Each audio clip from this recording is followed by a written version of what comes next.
হঠাৎ করে রেডি হয়ে কোথায় চললাম, তাই তো? সেরকম কোথাও না, সুভাষগ্রাম থেকে সোনারপুর যাব, এইটুখানি।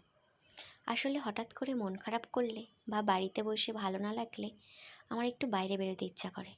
সেই মতন কর্তামশাইকে ফোন করে বললাম, আমি সোনারপুর আসি, তুমি আমায় একটু গাড়িতে করে নিয়ে আসবে। ব্যাস, এইটুখানি আবদার।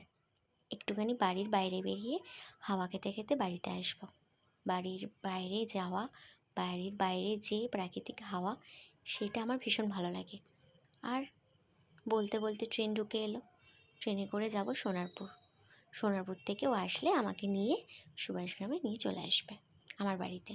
সেই মতোই ট্রেনে উঠে পড়লাম। শুনে মনে হচ্ছে না কীরকম পাগলামি পাগলামি? আমি এরকমই, হঠাৎ হঠাৎ ভূতে চাপে আমার। যাই হোক, সোনারপুর নেমে গেলাম। সোনারপুর নেমে কর্তামশাইকে ফোন করাতে কর্তামশাই বলল, আমি সোনারপুরের কাছাকাছি এসে গেছি, তুমি পারলে একটা কাজ করবে। আমি জিজ্ঞেস করলাম, কী কাজ বলো বলো। আমাকে বলল, খিদে পেয়েছে, 2টো রোল নেবে চাকুম চুকুম থেকে। জানো তো, আমাদের এখানে এই সোনারপুরে চাকুম চুকুমের রোল বা ফাস্টফুড যেটাই বলো না কেন, খুব সুন্দর কিন্তু বানায়। ভাবলাম এতক্ষণ বকবক করছি, কিন্তু নিজেকে যদি না দেখাতে পারি তাহলে ভাববে ভূতের মতন কথা বলে যাচ্ছে। তাই একটু নিজেরও ভিডিও করে নিলাম।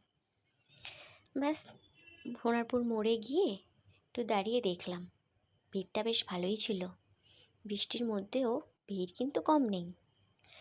মনটা খারাপ লাগছিল, কিন্তু এখন বাইরে বেরিয়ে এই এত লোকজন, ভিড়, রাস্তা, ট্রেন সব দেখে মনটা বেশ ভালো হয়ে গেল। যাই হোক, রোল কিনবো বলে অর্ডার করে দিলাম। দেখবে, এই হচ্ছে চাকুম চুকুম। দোকানটা দেখে রাখো, এখানকার কাবাব রোল আর কাবাব উফ, দারুণ বানায়। আমার মনে হয় যারা সোনারপুরে থাকে সবাই এই চাকুম চুকুমের রোল অবশ্যই খেয়েছে। ব্যাস, কর্তামশাই চলে এলো, রোলটা নিয়ে গাড়িতে করে চললাম। কোনো একটা জায়গায় বাইপাসে দাঁড়িয়ে খাবো।